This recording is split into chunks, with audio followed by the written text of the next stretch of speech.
चीज को हम प्रिज्म कब बोलेंगे? पहली तो ये कंडीशन है कि वो आपका सॉलिड होना चाहिए, दूसरा आपका वो ट्रांसपेरेंट होना चाहिए, तीसरा उसमें कम से कम एटलीस्ट 2 नॉन पैरेलल सरफेस होने चाहिए, और रिफ्रैक्शन भी आपका इन्हीं 2 सरफेस से होना चाहिए। एक ऐसा सॉलिड ट्रांसपेरेंट मीडियम जिसमें रिफ्रैक्शन आपका नॉन पैरेलल सरफेस से होगा, उस चीज का नाम कहलाया जाएगा आपका prism. Non parallel plane surfaces. अब ऐसी बहुत सी चीजें हो सकती है आपके सामने जो सॉलिड भी हो, ट्रांसपेरेंट भी हो, जिसमें कम से कम 2 सरफेस प्लेन हो और कैसे हो, नॉन पैरेलल हो। आप लेंस में देखेंगे तो लेंस में भी आपके 2 सरफेस होते हैं, सॉलिड भी होता है, ट्रांसपेरेंट भी होता है, परंतु इसमें 2 सरफेस नॉन पैरेलल तो है परंतु प्लेन नहीं है। ये आपका एज प्रिज्म काम नहीं करेगा। अब प्रिज्म दिखने में कैसा होता है जो हम बनाने जा रहे हैं, ये आपका एक जनरल प्रिज्म है जो हर जगह आपको ये दिखता है। ये प्रिज्म का 3D व्यू है, ठीक। इसको सामने से देखने पर आपको दिखाई देगा ऐसा। जहां से प्रिज्म नीचे रखा जाता है इसका नाम होता है इसका बेस। अब इसमें यहां से कोई लाइट एंटर करेगी और यहां से वो बाहर निकलेगी, तो ये सरफेस और ये सरफेस दोनों कैसे हैं, parallel non parallel? Non parallel. अच्छा, तो रिफ्रैक्शन हुआ है आपका between through 2 non parallel plane surfaces. ये जो कॉन्सेप्ट है ये कहलाता है आपका प्रिज्म। जिन सरफेसेस से हुआ है रिफ्रैक्शन उसके जो बीच का एंगल होगा ये कहलाता है प्रिज्म एंगल। इसका नाम क्या है? Prism angle. और जिन सरफेसेस से हुआ है रिफ्रैक्शन उनका नाम होता है रिफ्रैक्टिंग सरफेसेस। अगर यहां पर बना कर देखें इसको A B C, A dash, B dash, और यहां से कोई लाइट रे आती है और इधर से बाहर निकल जाती है, तो ए डैश, बी डैश, और ए डैश, सी डैश, ये जो सरफेस आपके कहलाएंगे आपके कौन से? Refracting surfaces. रिफ्रैक्टिंग सरफेसेस के बीच का एंगल इसका नाम प्रिज्म एंगल। और दोनों रिफ्रैक्टिंग सरफेसेस की जो कॉमन एज है इसका नाम होता है रिफ्रैक्टिंग एज। इसका नाम क्या है? Refracting edge. जो आपके सामने बनाया गया है ये इस प्रिज्म का है प्रिंसिपल सेक्शन, इसे बोलते हैं principal section of the prism. तो प्रिज्म से क्या है, जो 3-4 नाम सीखे हमने अभी। ये प्रिज्म एंगल क्या होता है, रिफ्रैक्टिंग सरफेसेस कौन कौन से होते हैं, रिफ्रैक्टिंग एज कौन सा है, बेस कौन सा है, और हम जो बनाएंगे वो बोर्ड पर ये वाला बनाया जाएगा। इसका ये मतलब ये ट्रायंगल है, इसका जो 3D व्यू है वो ऊपर है, ठीक। अब प्रिज्म करता क्या है, जब भी एक व्हाइट लाइट को, व्हाइट लाइट का मतलब होता है सनलाइट। व्हाइट लाइट का मतलब ये नहीं है कि उसमें सफेद रंग है। सनलाइट को बोलते हैं क्या? White light. इसी का नाम है व्हाइट लाइट। जब भी एक व्हाइट लाइट को हम प्रिज्म से पास करेंगे तो वो 7 कंपोनेंट्स कलर्स में ब्रेक हो जाते हैं, और इस घटना का नाम कहलाता है डिस्पर्जन ऑफ लाइट। तो डिस्पर्जन ऑफ लाइट का मतलब क्लास 10th में पढ़ते हैं हम डायरेक्टली, जब भी एक व्हाइट लाइट को किसी प्रिज्म से पास करते हैं तो वो 7 कलर्स में ब्रेक हो जाती है। लाइट की इस घटना का नाम डिस्पर्जन ऑफ लाइट है। अब सवाल ये उठता है कि प्रिज्म से पास होने पर लाइट 7 कलर्स में ब्रेक क्यों हो जाती है? तो इसके लिए बात करते हैं थोड़ा बैक जाकर के। रिफ्रैक्टिव इंडेक्स एन को पढ़ते हो आप C/V। C का मतलब देखो लाइट की स्पीड इन वैक्यूम, लाइट की स्पीड इन मीडियम, तो F lambda upon F lambda in medium. हम दोनों जगह F लिखा गया है क्योंकि रिफ्रैक्शन के दौरान फ्रीक्वेंसी चेंज नहीं होती। यहां से आप देख रहे हो N proportional to wavelength in medium. जिस रंग की जितनी ज्यादा वेवलेंथ होगी उस रंग के लिए उस कांच का रिफ्रैक्टिव इंडेक्स उतना ही कम होगा। वेवलेंथ बढ़ने पर रिफ्रैक्टिव इंडेक्स की वैल्यू कम, वेवलेंथ घटेगी तो एन की वैल्यू आपकी बढ़ेगी। अब रेड कलर का जो वेवलेंथ है वो सबसे ज्यादा होता है और वॉयलेट का सबसे कम। तो रेड कलर के लिए सबसे कम होगा रिफ्रैक्टिव इंडेक्स की वैल्यू और वॉयलेट कलर के लिए सबसे ज्यादा होगा। अब यहां से एक बात और देखिए आप, अब मैं आपके सामने 3 सर्फेस बनाता हूं। ये आपका एक डेंसर मीडियम है, इंडेक्स N1, इसका इंडेक्स N2 है, इसका इंडेक्स N3 है, ऊपर आपका एयर है। अब N1 की वैल्यू सबसे कम है, N2 की वैल्यू उससे ज्यादा, N3 की सबसे ज्यादा। तो इन तीनों में सबसे ज्यादा डेंसर कौन है? N3 है। यहां से कोई लाइट रे आती है ऐसे, यहां से बेंड होगी है, सबसे ज्यादा बेंड कौन करेगा इसको बताइए? ये करेगा। जितना ज्यादा वेवलेंथ और जितना ज्यादा रिफ्रैक्टिव इंडेक्स होगा उतना ज्यादा वो बेंड करेगा। जितना ज्यादा डेंसर मीडियम होगा उतना आपका आर कम होगा। आर का मतलब angle of refraction. Light bend ज्यादा कब होगी? जब ज्यादा होगा आपका रिफ्रैक्टिव इंडेक्स, कम होगी यदि कम है आपका रिफ्रैक्टिव इंडेक्स। ये आप बात समझ सकते हैं, स्नेल लॉ से समझ सकते हैं। अब लाइट का रेयर से डेंसर मीडियम में जाने पर बेंड होना डिपेंड करता है ये मीडियम आपका कितना ज्यादा डेंसर है, कितना ज्यादा रेयर है। अब आपको याद रखना है कि रेड कलर का जो रिफ्रैक्टिव इंडेक्स है वो कैसा होगा?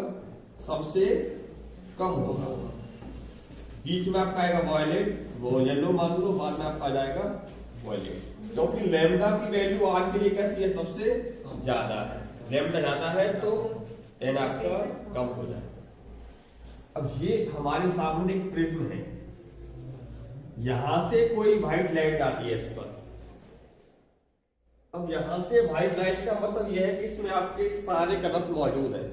कलर का मतलब होता है वेवलेंथ से। किसी भी चीज के पास कौन सा रंग होगा ये डिसाइड करता है उसके अंदर कौन सा वेवलेंथ मौजूद है। वॉयलेट से लेकर रेड तक का जो पोर्शन है आपका ये कहलाता है व्हाइट लाइट का स्पेक्ट्रम। व्हाइट लाइट मतलब विजिबल लाइट, जो आप देख सकते हैं वो कैसा है? विजिबल है। इसके ऊपर नीचे आपकी microwave, infrared, x ray, gamma ray और सब आती है। इसको कहा जाता है आपका विजिबल रेजन। अब इसमें क्योंकि आपकी बहुत सारी वेवलेंथ मौजूद है रेड से लेकर के वॉयलेट तक, अब ये जा रहा है रेयर से डेंसर में, ये आपको हो गया नॉर्मल। क्योंकि इसमें अलग अलग वेवलेंथ मौजूद हैं तो अलग अलग वेवलेंथ के लिए अलग अलग एन होगा, नहीं होगा? सबसे कम वेवलेंथ किसकी है? वॉयलेट की है। तो सबसे ज्यादा इंडेक्स वॉयलेट का होगा। जब सबसे ज्यादा इंडेक्स वॉयलेट का है तो सबसे ज्यादा बेंड लाइट कौन सी होगी? वॉयलेट। सबसे कम रेड। यहां सब साथ साथ थी, जैसे ही मीडियम चेंज हुआ तो इनका जो एंगल ऑफ रिफ्रैक्शन है वो सबका अलग अलग होगा। क्यों अलग अलग होगा? क्योंकि सबके लिए आपकी लैम्डा अलग अलग है और सबका आपका रिफ्रैक्टिव इंडेक्स भी अलग अलग है। तो यहां से एक बात देखो, सबसे कम इंडेक्स किसका है?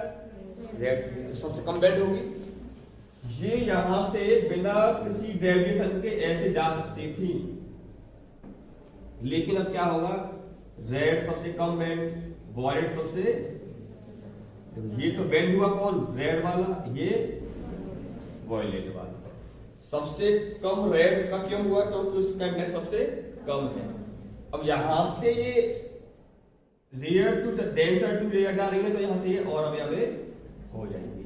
अगर आप इन पूरे कलर्स को एक स्क्रीन पर देखेंगे तो आपको जो पैटर्न मिलेगा 7 और कलर का, उसका नाम होता है स्पेक्ट्रम। अब सबसे ऊपर वाला कलर कौन सा होना चाहिए?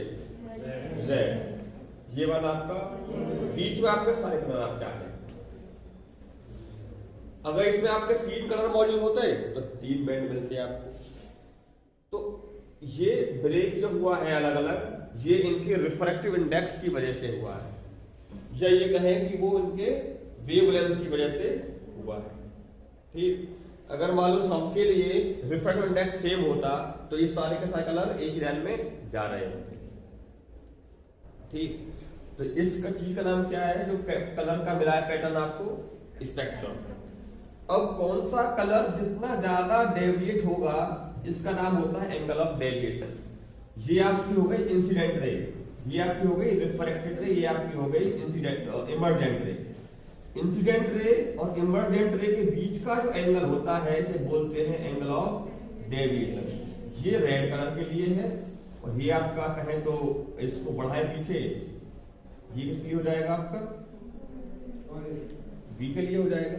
और भी सब हो सकते हैं। तो हमको यहाँ पे बात पता चली कि प्रिज्म सातों रंगों को लाइट के जो कलर्स हैं उनको अलग अलग कैसे कर देता है डिस्पर्स। इसके पीछे किसका रीजन है? क्या रीजन है? रिफ्रैक्टिव इंडेक्स और वेवलेंथ।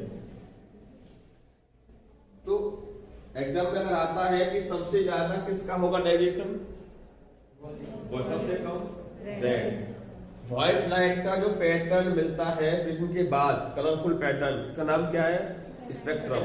स्पेक्ट्रम का मतलब ये होता है कि आप जिस भी चीज का स्पेक्ट्रम देख रहे हैं या पता चला आपको उसके अंदर कितनी वेवलेंथ मौजूद है, स्पेक्ट्रम को डिफाइन करता है वेवलेंथ। अब हम एक नया नाम ले रहे हैं सामने, मोनोक्रोमेटिक लाइट। मोनो का मतलब होता है single, monochromatic light. Chromatic, Chrome से मतलब कलर। एक ऐसी लाइट जिसमें केवल सिंगल वेवलेंथ एग्जिस्ट करती है, एक ऐसी लाइट जिसमें केवल एक ही रंग मौजूद है, एक ही वेवलेंथ मौजूद है, तो उसका नाम क्या होगा आपका? Monochromatic light. जब आप किसी मोनोक्रोमेटिक लाइट को किसी प्रिज्म से पास करेंगे तो उसमें 7 रंग आपको नहीं मिलेंगे क्योंकि उसमें है एक ही वेवलेंथ है। तो उसका आप डायग्राम बना के देखिए, ये आपकी है मोनोक्रोमेटिक लाइट। यहां से ये अगर ये आगे नहीं आता तो ये कुछ इस तरीके से जा रही होगी। अब ये रेयर टू डेंसर गई तो हल्की सी ये रेड हो जाएगी। यहां से अभी जा रही है डेंसर टू रेयर, अभी और आगे हो जाएगी।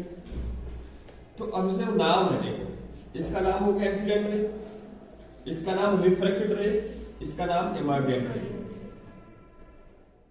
इसका नाम हो गया प्रिज्म एंगल ए, ये आपकी हो गई इंसिडेंट रे और ये आपकी हो गई इमर्जेंट रे। इनके बीच जो बनने वाला एंगल है वो एंगल ऑफ डेविएशन है। ये आपका normal at first surface, normal at second surface. इस एंगल का नाम आप देते हो एंगल ऑफ इंसिडेंस, इसका नाम आप देते हो एंगल ऑफ इमर्जेंस। ये आपके R1 R2 हो सकते हैं। ये सरफेस 1 के लिए एंगल ऑफ रिफ्रैक्शन है, इस सरफेस सेकंड के लिए एंगल ऑफ इंसिडेंस है। ये हमने बीच वालों को R1 R2 से लिख दिया है। इमर्जेंस के लिए हम क्या इस्तेमाल कर रहे हैं? E। आप I1 और I2 से भी इनको रिप्रेजेंट कर सकते हैं। I2 का मतलब हो जाएगा इस केस में एंगल ऑफ इमर्जेंस। तो डिस्पर्जन क्या हुआ? लाइट का प्रिज्म से पास होने के बाद 7 कलर्स में ब्रेक होना क्या कहलाता है? Dispersion of light. अब ये जो आपका डेविएशन है ये डिपेंड करता है कि आपका एंगल ऑफ इंसिडेंस कितना है। और प्रिज्म जो है आपके वो नीड के अकॉर्डिंग कई प्रकार के हो सकते हैं। जैसे अगर एक प्रिज्म मेरे पास है जिसके तीनों एंगल बराबर हैं, इसको कहलाया जाएगा ये इक्विलैटरल ग्लास प्रिज्म। अगर मान लो मेरे पास ऐसा प्रिज्म है जिसका ये एंगल 90 डिग्री का है, ये दोनों एंगल 45 के हैं, तो इसको बोलेंगे हम right angle isosceles glass prism. Prism ऐसा भी हो सकता है जिसका प्रिज्म एंगल बहुत पतला हो, बहुत कम हो, इसको आप थिन प्रिज्म कह सकते हैं। जिस प्रिज्म का prism angle less than 15 degree हो उसको आप क्या कह सकते हैं? Thin prism. और भी बहुत प्रकार के प्रिज्म हो सकते हैं और ऐसा बिल्कुल नहीं है कि प्रिज्म आपसे इस तरह का होगा।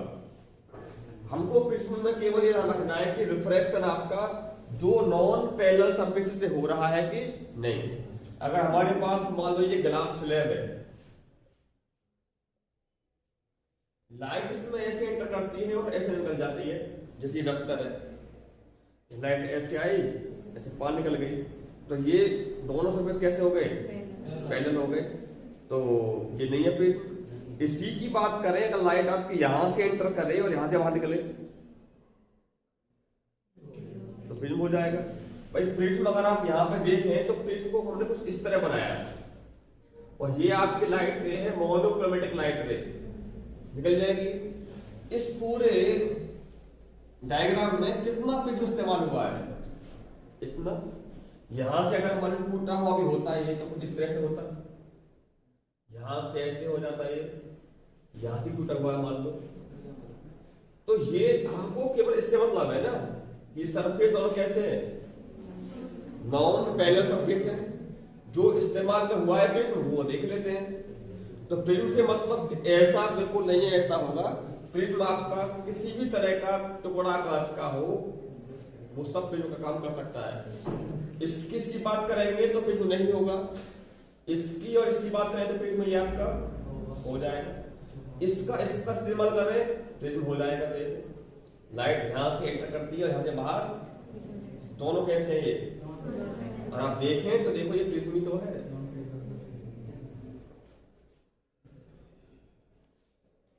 ये देखो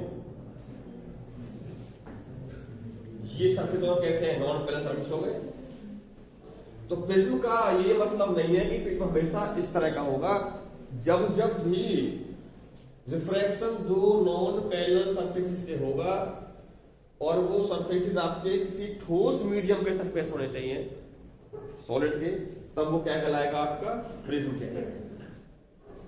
तो इसमें कुछ एंगल बताए गए आपको, ये क्लास 10th में बहुत आता है एग्जाम में, इसमें सारे 3-4 नंबर का आ जाता है कि एंगल ऑफ कौन सा डेविएशन है, कौन सा एंगल ऑफ इमर्जेंस है, कौन सा एंगल ऑफ इंसिडेंस है, डायग्राम बनाओ और दिखाइए। तो अब हम जो बात करेंगे वो बात करेंगे refractive index of glass prism के बारे में। इसको प्रिज्म फॉर्मूला भी कहा जाता है। कौन सा फॉर्मूला, प्रिज्म फॉर्मूला। तो प्रिज्म फॉर्मूला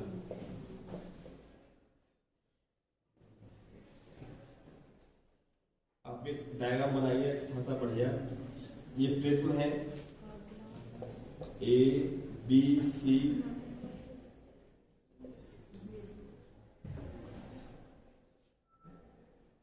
ये नॉर्मल, इधर नॉर्मल,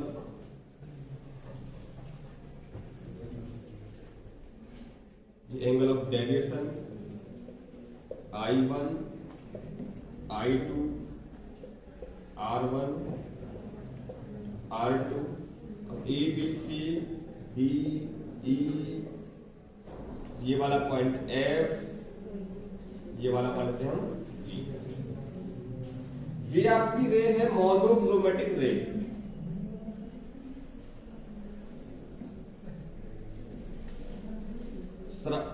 प्रिज्म का इंडेक्स मान लिया NP और सराउंडिंग का मान लिया हमने NX। अब आपको प्रिज्म के रिफ्रैक्टिव इंडेक्स NP के लिए फॉर्मूला ड्राइव करना है।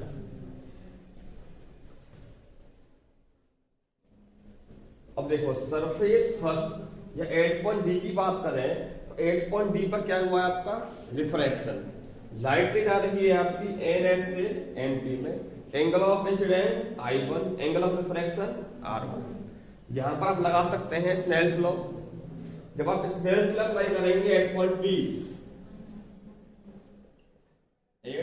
डी अप्लाई करो स्नेल्स लॉ तो आपको मिलेगा NS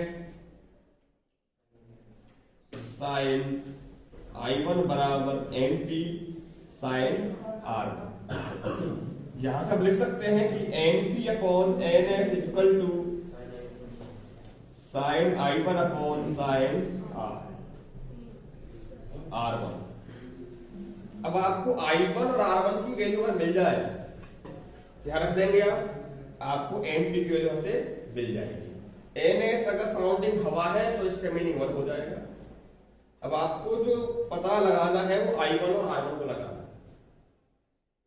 अब इसकी थोड़ी सी ज्योमेट्री की बात करेंगे। अब देखो, अगर आप क्वाड्रिलेटरल ABEF को देखें, किसी भी क्वाड्रिलेटरल के चारों एंगल का सम कितना होता है? 360 डिग्री। तो in quadrilateral ABEF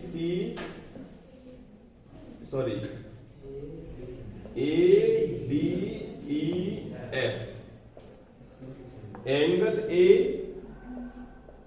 angle B कितना है? 90। तो 90 degree plus E plus 90 degree equal to 360 degree. 90 90 180, मतलब A plus E equal to 180 degree. ठीक है साहब। अब आप एक बात देखो, यदि आप इसकी बात करें, देखो अब मुझे बताओ ये कितना एंगल है? ये लाइट रे आ रही है सीधी ऐसे और ये ऐसे आ रही है। ये पूरा एंगल और ये एंगल आपका बराबर एंगल होगा, वर्टिकली अपॉइंट एंगल। ये आपका R1 एंगल है, ये कितना हो जाएगा आपका फिर? I1 minus R1। ये कितना हो जाएगा? I2 minus R2। यदि आप ट्राइंगल DFG में देखें, इन ट्राइंगल DGF, इसमें आप देखें तो बताएंगे मुझे कि R1 दो इंटरनल एंगल का सम बराबर एक्सटीरियर एंगल आपका होता है। तो angle I1 minus R1 plus I2 minus R2 बराबर delta I1 plus I2 minus R1 plus R2 equal to, ये भी आपका हो जाएगा। अब देखिए, इन ट्राइंगल DEF,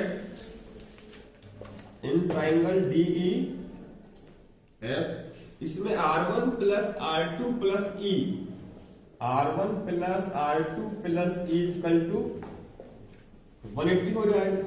इसको मान लेते हैं 4। यदि आप सेकंड को और फोर्थ को ध्यान से देखें, A plus E 180, R1 plus R2 plus E 180।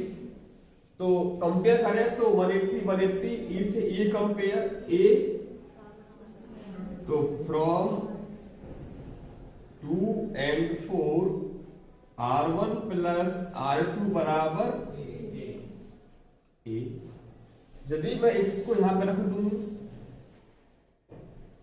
तो I1 plus I2 equal to delta plus A। इसका नाम मान लेते हैं हम 5, इसका मान लेते हैं हम 6। देखो I1 plus I2 equal to delta plus A, इन दोनों एंगल का सम जो होगा वो डेल्टा प्लस A के बराबर होगा। R1 प्लस R2 का मतलब आपका A के बराबर होगा। अब आपको यहीं से मिलेगा आपके काम का सारा चीज। अब इसमें एक छोटा सा एजम्पशन है कि in case of minimum deviation, यहीं से आपका बनेगा एक्सपेरिमेंट। मतलब जब आपका डेविएशन जो है ये होगा मिनिमम, डेल्टा का मतलब क्या है? Angle of deviation. जब डेल्टा आपका मिनिमम होगा, हम आप एक्सपेरिमेंट में ही ढूंढेंगे, कल परसों में आपका हो जाएगा एक्सपेरिमेंट। तो हम देखेंगे कि जब डेल्टा आपका मिनिमम है उस समय आपकी रिफ्लेक्टेड रे जो DF है वो बिल्कुल बेस के साथ पैरेलल है, और I1 बराबर I2 है और R1 बराबर R2 है। तो जब डेल्टा की वैल्यू मिनिमम होगी तब I1 बराबर I2 एंड R1 बराबर R2। तो जब और DE parallel to base DF है, DF parallel to base BC। क्योंकि I1 बराबर I2 है तो एक काम कर लेते हैं, इसको हम I मान लेते हैं, और R1 बराबर R2 है तो इसको हम R मान लेते हैं। I1 बराबर I2 अगर है और R1 बराबर R2 है और DF पैरेलल टू BC है तो डेल्टा आपका हो जाएगा मिनिमम। अब देखो इस कंडीशन की बात करें तो R1 प्लस R2 ये भी R कितना हो गया 2R। यहां तक देख रहे हैं कि 2R बराबर A हो जाएगा, यानी कि यहां से R बराबर A बाई 2 हो जाएगा।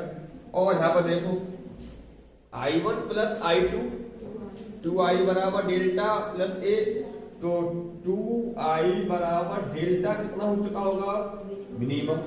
यहां से I बराबर delta M plus A by 2।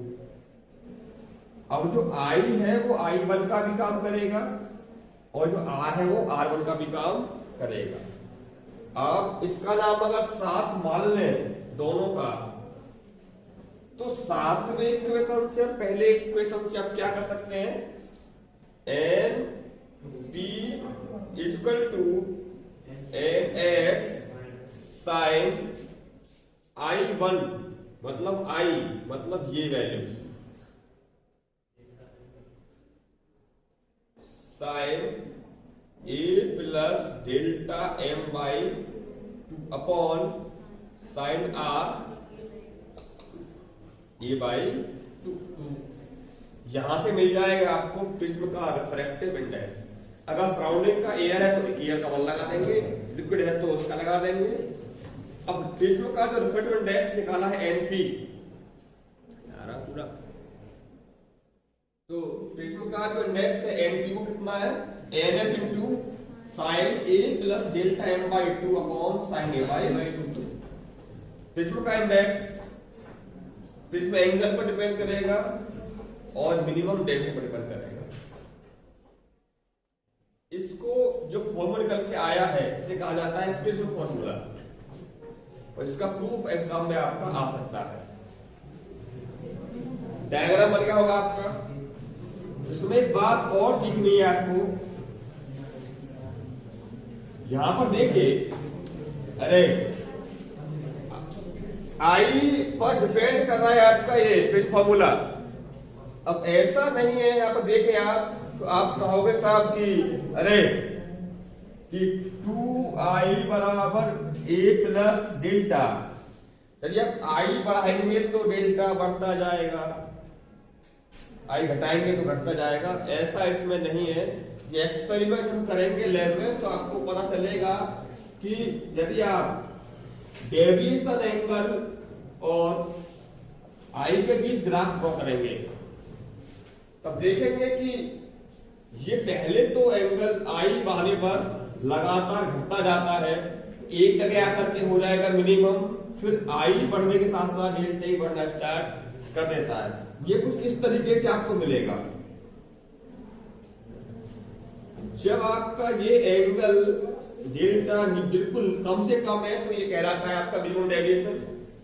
ये वही स्थिति है जब हम आप यहां पे पहुंचे हैं। जब डेल्टा होगा मिनिमम तो उस समय आपका I1 और I2 R1 R2 सब कैसे होंगे आपके इक्वल। यहाँ पे आपका I1 बराबर I2 है और R1 बराबर R2 है।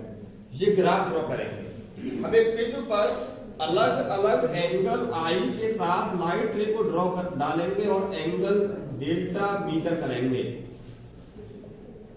I1, I2, I3, I4, I5 बहुत सारे एंगल I डालेंगे और हर एंगल I के लिए आप डेल्टा को काउंट करेंगे। तो डेल्टा आप निकलते जाएंगे कि देखेंगे जब एंगल I बढ़ता है पहले तो डेल्टा की वैल्यू आपकी लगातार घटती है। घटते घटते जितनी कम से कम आ जाएगी वो कहलाता है मिनिमम डेविएशन। जब मिनिमम होगा तो डायग्राम में देखेंगे इसका, तो ये आपको लाइट रे बीच वाली बेस के ठीक पैरेलल मिलेगी। ये शेप पैराबोलिक शेप नहीं है और ना ही ये बिल्कुल इस लाइन के ऊपर सिमेट्रिकल है। इधर कोई थोड़ा सा बेंड है, मतलब आप देखें ध्यान से तो आपको दो अलग अलग, थोड़ा इसको और बेंड कर लेते हैं हल्का सा। देखो सेम डेल्टा की वैल्यू आपको दो अलग अलग I पर मिल जाएगी। दो अलग अलग अलग एंगल है इंसिडेंस आई और आई बी, इनके लिए सेम डेल्टा मिल सकता है।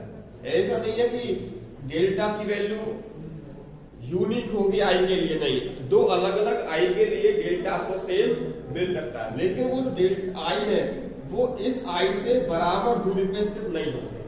अगर माना ये एंगल आपको सपोज आई की वैल्यू बात करें ये 25 डिग्री पे मिलता है मिनिमम, तो हो सकता है ये अगर आपको मिल रहा है 20 पर, कितना कम हुआ इससे 5, ये 5 से ज्यादा ही होगा, 32 33 ऐसे, तो इससे जो एक एंगल 5 डिग्री कम है दूसरा 5 से ज्यादा होगा, क्योंकि वो बराबर बेंड नहीं है इस लाइन के पास। जब आपसे ये पिन फॉर्मूला ड्राइव करवाया गया है तब तक आपसे वो डायग्राम भी बनवाया गया है।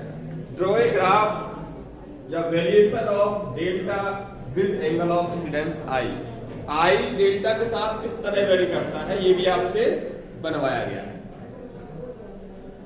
और ये बहुत इंपोर्टेंट भी कह सकते हैं इसको बोर्ड के लिए आप